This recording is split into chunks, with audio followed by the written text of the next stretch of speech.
सादर नमस्कार मित्रों। बहुत समय से कोई नया वीडियो मैंने नहीं बनाया था और अच्छा लगा। इस बीच आप में से कई लोगों के मुझे कॉल और मैसेज आए कि भाई काफ़ी समय हो गया है कोई नया वीडियो आए हुए। इस बीच मन में एक विचार आया कि कुछ नया किया जाए, तो शुरुआत कर रहा हूँ एक नई सीरीज की, जब तक भी हो पाएगा। बतरस। इसमें मैं प्रयास करूंगा कि कुछ पुराने किस्से, कहानियाँ और उनके माध्यम से हमारी सामाजिक परिस्थितियों पर कुछ बातचीत। तो आज मैं जिस विषय पर आप सबसे बात करना चाहूँगा वह एक कहावत है जो मैंने बचपन में अपनी एक बुआ जी के मुंह से सुनी थी। कहावत है, बोलूं तो माँ मर जाए, ना बोलूं तो बाप कुत्ता खाए। फिर से रिपीट करता हूं। कहावत है, बोलूं तो माँ मर जाए, ना बोलूं तो बाप कुत्ता खाए। तो जब पहली बार ये कहावत मैंने सुनी तो मन में एक जिज्ञासा हुई कि भाई ये इस प्रकार की कहावत क्यों है, क्या इसका अर्थ है। तो इसके पीछे की कहानी कुछ इस प्रकार है।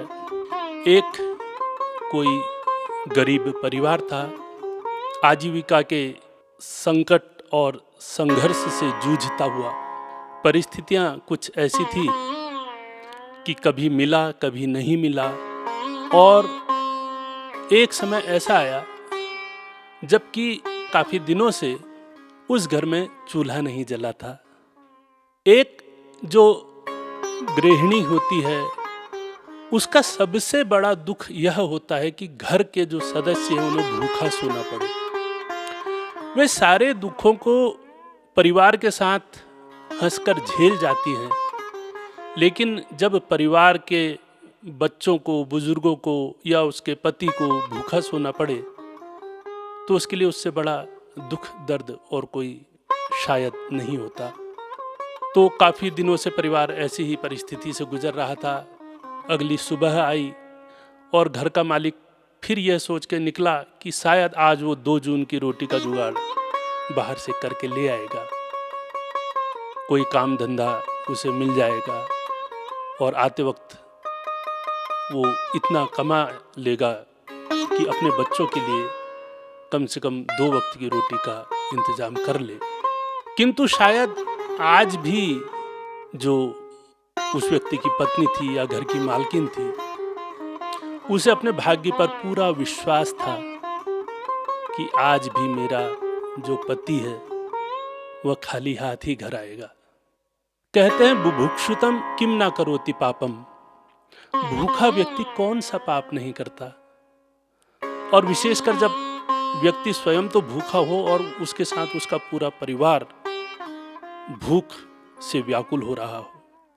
तो घर का ही एक पालतू कुत्ता था, तो घर की जो मालकिन थी, जब उससे ये लगा कि यह अति हो चुकी है संघर्ष की, उसने सबकी नजरों से बचाकर घर के कुत्ते को मारा और उसका मांस सबके लिए पका दिया।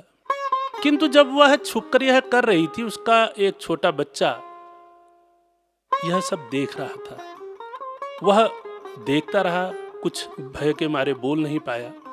और जब शाम को उसका पिता थका हारा खाली हाथ घर लौटा तो माँ ने पानी वानी पिलाने के पश्चात उससे भोजन के लिए बैठने को कहा। पति को आश्चर्य तो हुआ कि भोजन कहाँ से आया।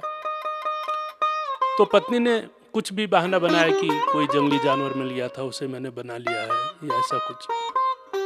और पत्नी अपने पति को भोजन परोसने लगी और छोटा बच्चा उस दृश्य को देख रहा था।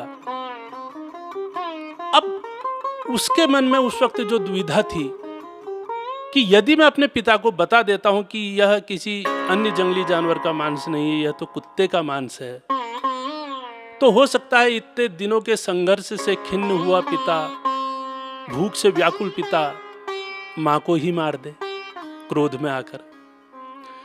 और दूसरी तरफ उसके मन में यह विचार चल रहा था कि यदि मैं नहीं कहता हूं तो पिता इस अभक्ष्य पदार्थ को खा लेंगे। तो ऐसी ही परिस्थितियां कई बार हमारे समाज में होती हैं, जिन्हें हमारे बड़े बुजुर्गों ने कहावतों के माध्यम से बुना है।